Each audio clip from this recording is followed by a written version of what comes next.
திமுகவை அழிக்க நினைப்போரின் எண்ணம் ஒருபோதும் நிறைவேறாது. திமுக முப்பெரும் விழாவில் விருதுகளை வழங்கி கலைஞர் உணர்ச்சி மிகு உரை. முப்பெரும் விழாவில் விருது பெற்றவர்களுக்கு மு.க. ஸ்டாலின் பாராட்டு. திமுக மற்றும் முரசொலி அறக்கட்டளைகளின் பணிகள் பற்றியும் பெருமிதம். வணக்கம். வணக்கம். திமுகவை அழிக்க வேண்டும் என்று நினைப்பவர்களின் எண்ணம் ஒருபோதும் பலிக்காது என்று திமுக தலைவர் கலைஞர் தெரிவித்துள்ளார். சென்னையில் கோலாகலமாக எழுச்சியுடன் நடைபெற்ற திமுக முப்பெரும் விழாவில் திராவிட இயக்க வளர்ச்சிக்கு பாடுபட்டவர்களுக்கு விருதுகள் மற்றும் போர்க்கிழிகளை வழங்கி கலைஞர் கௌரவித்தார். பகுத்தறிவு பகலவன் தந்தை பெரியார் பிறந்தநாள், பேரறிஞர் அண்ணா பிறந்தநாள், திமுக உதயமான நாள் ஆகியவற்றை இணைத்து கொண்டாடப்படும் திமுக முப்பெரும் விழா சென்னை அண்ணா அறிவாலயம் கலைஞர் அரங்கில் எழுச்சியுடன் நடைபெற்றது. கொட்டும் மழையிலும் அறிவாலய வளாகம் தொண்டர்கள் வெள்ளத்தால் விழாக்கோலம் பூண்டது. இந்த மாபெரும் விழாவில் திமுக தலைவர் கலைஞர் பங்கேற்று விருதுகள் மற்றும் பொற்கிழிகளை வழங்கினார். பெரியார் விருதை தாமு ஆரியசங்காரனுக்கு கலைஞர் வழங்கினார். அண்ணா விருதை எல். கணேசனுக்கும், பாவேந்தர் விருதை கா. திருநாவுக்கரசுக்கும், கலைஞர் விருதை எஸ்.ஏ.எம். ஹுசேனுக்கும் பொற்கிழிகளோடு கலைஞர் வழங்கி கௌரவித்தார்.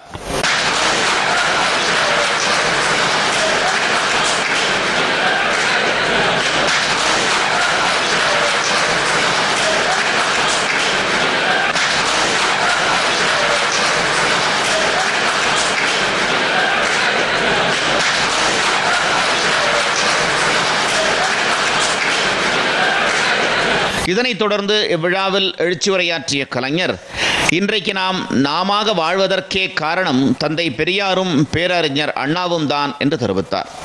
புதுச்சேரியில் தங்களை தாக்க வந்தவர்களிடமிருந்து பாவேந்தர் பாரதிதாசனை காப்பாற்றும் போது எதிர்க்கட்சிக்காரர்களால் கடுமையாக தாம் தாக்கப்பட்டு படுகாயங்களுடன் கீழே தள்ளப்பட்ட சம்பவத்தை அவர் குறிப்பிட்டார்.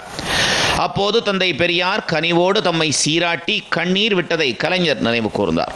அதன் பின்னர் பெரியாரின் குருகுலத்தில் இணைந்ததையும் அவர் பெருமிதத்துடன் குறிப்பிட்டார். 1945ஆம் ஆண்டு புதுவை மாநிலத்திலே ஒரு நிகழ்ச்சியிலே கலந்து கொண்ட எதிர்கட்சிக்காரர்கள் என்னை குறிவைத்து தாக்கினார்கள். புரட்சிகள் பாரதிதாசனையும் என்னையும் தாக்குவது என்று ஒரு நிகழ்ச்சி முடிந்தவுடன் அந்த செயலை செய்து முடிப்பது என்று எண்ணி என்னை தாக்க தொலைப்பட்டார்கள். என்னை அடித்து நொறுக்கி இன்றைக்கும் என்னுடைய முகத்திலே பல தழும்புகள் இருக்கின்றதற்கு காயங்கள் ஏற்படுத்தி கீழே போட்டு விட்டு சென்று விட்டார்கள். அதற்கு பிறகு தந்தை பெரியார் அவர்கள் அந்த நிகழ்ச்சிக்கு வந்திருந்தவர்கள் என்னை தூக்கி என்னை சீராட்டி கண்களுக்கு சொன்னார்கள், யார் பெற்ற பிள்ளைகளெல்லாம் எனக்காக வந்து அடிபடுகிறார்கள். அப்பொழுது அவருக்கு நான் யார் என்று கூட பெரியாருக்கு தெரியாது. யார் பெற்ற பிள்ளைகளோ என்று சொல்லுகின்ற அந்த வரிசையிலே தான் நான் இருந்தேன். என்னை அதற்கு பிறகு பெரியாருடைய இல்லத்திற்கு அழைத்து சென்று அந்த குருகுலத்திலே என்னை இணைத்தார்கள். திமுகவை மண்மூடி அழிக்க சிலர் எண்ணுவதாக குறிப்பிட்டவர், தமிழகத்தில் அரசியல் கட்சிகளை அடியோடு ஒடுக்குவதற்கான நடவடிக்கைகளை ஆட்சியாளர்கள் மேற்கொண்டு வருவதாக தெரிவித்தார். ஆனால் இதனை எதிர்கொள்ளும் பலத்தை திமுக பெற்றிருப்பதாகவும் அவர்களது எண்ணம் ஈடேறாது என்றும் கலைஞர் குறிப்பிட்டார்.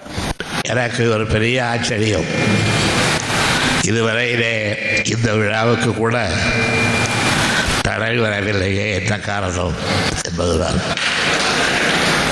தடை இதற்கோ வந்திருக்கிறது. சில தலைவர்கள் மாவட்டங்களில் சில எல்லைகளுக்கு அப்பால் செல்லக்கூடாது என்று திறக்கப்பட்டிருக்கிறார்கள். சில தலைவர்கள் மாவட்டங்களில் கலந்து கொண்டாலும் குறிப்பிட்ட சில விஷயங்களை பற்றி பேசக்கூடாது என்று திறக்கப்பட்டிருக்கிறார்கள். இதெல்லாம் சுதந்திர இந்தியாவில் ஜனநாயகம் செழித்தோங்குவதாக சொல்லப்படுகின்ற தமிழகத்தில் நடைபெறுகின்ற வேடிக்கைகள், விந்தைகள். திமுக பொதுச் செயலாளர் பேராசிரியர் அன்பழகன், முதன்மை செயலாளர் ஆற்காடு வீராசாமி ஆகியோர் உடல் நலமின்மையால் முப்பெரும் விழாவில் கலந்து கொள்ள இயலாமல் போனதை கலைஞர் உருக்கத்துடன் குறிப்பிட்டார். திமுக அறக்கட்டளை, முரசொலி அறக்கட்டளை சார்பில் பல்வேறு நலத்திட்ட உதவிகள் வழங்கப்பட்டு வருவதாக திமுக பொருளாளர் மு.க. ஸ்டாலின் பெருமிதத்துடன் தெரிவித்தார். முப்பெரும் விழாவில் கலைஞரிடம் விருது பெற்றவர்களையும் அவர் பாராட்டினார். மேல்நிலை பள்ளித் தேர்வில் அதிக மதிப்பெண்கள் பெற்ற மாணவ மாணவிகளுக்கு திமுக முப்பெரும் விழாவில் நிதி உதவி வழங்கப்பட்டது. திமுக தலைவர் கலைஞர் பரிசுகளை வழங்கி கௌரவித்தார். இதேபோல் முரசொலி அறக்கட்டளை சார்பில் புரட்சி கவிஞர் பாரதிதாசன் பாடல்கள் ஒப்புவித்தல் போட்டியில் வெற்றி பெற்றவர்களுக்கு திமுக தலைவர் கலைஞர் பரிசுகளை வழங்கினார். எதிலும் சித்திரம் நீ, எதிலும் விசித்திரம் நீ, எங்கெங்கும் எப்பொழுதும் இயங்கும் சரித்திரம் நீ, கல்லியிலே ஒளி கண்டு சிலை வடிக்கும் அற்புத கலைஞன் போல் சொல்லியிலே ஒளி கண்டு கவி படிக்கும் கலைஞர் நம் கலைஞர். இளஞ்சூரியனாய் உதித்தெழுந்த இளைய தளபதியே, தலைவர் அடி பற்றிய தலைமுறை தொண்டனே, அடி பற்றி வந்துள்ளேன் அண்ணா அறிவாலயத்தில். முக்காலமும் அண்ட சிராசிரங்களும் வாழ்த்தும் உங்களை தலை வணங்கி தொடர்கிறேன்.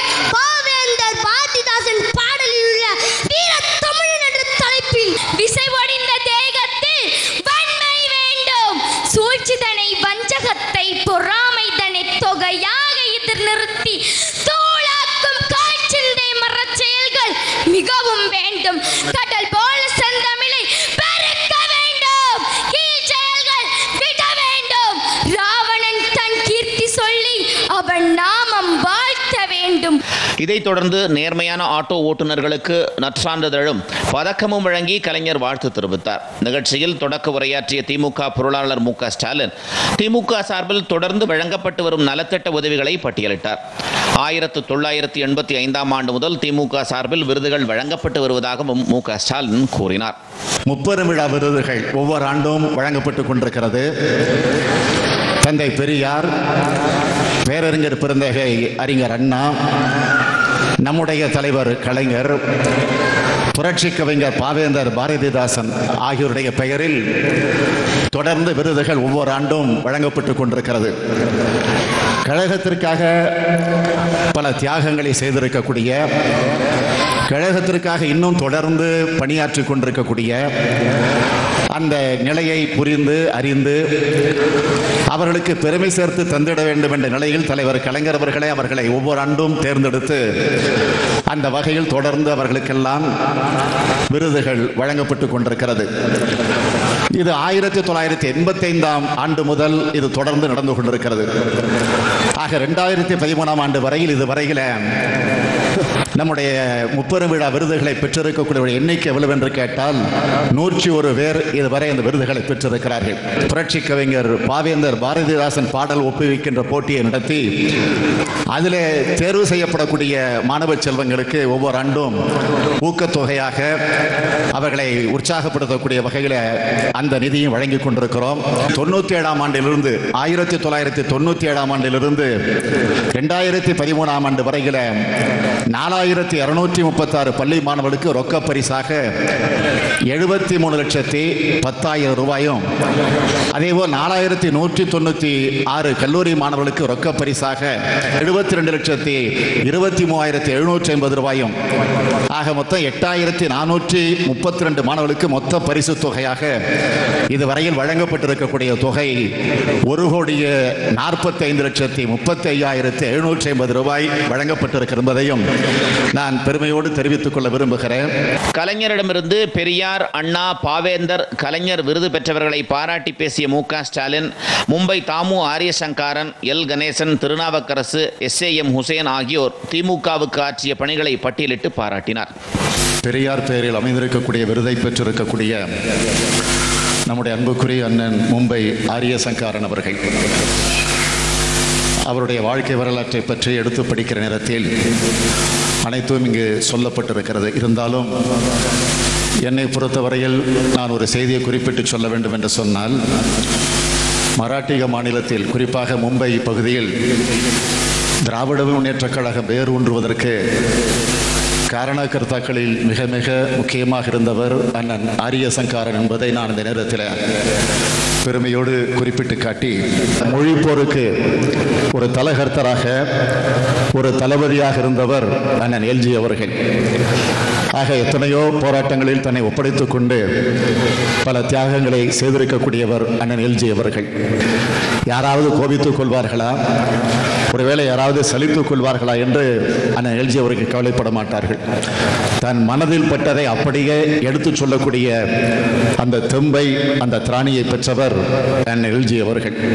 நம்முடைய அன்புக்குரிய திராவிட இயக்கத்தை முழுமையாக அறிந்து, ஏன் ஒரு கம்ப்யூட்டரை போல திராவிட இயக்கத்தினுடைய கம்ப்யூட்டர் என்று சொன்னால் நம்முடைய அன்புக்குரிய அண்ணன் திருநாவுக்கரசர்களைத்தான் நாம் உடனடியாக அடையாளம் காட்டிட முடியும்.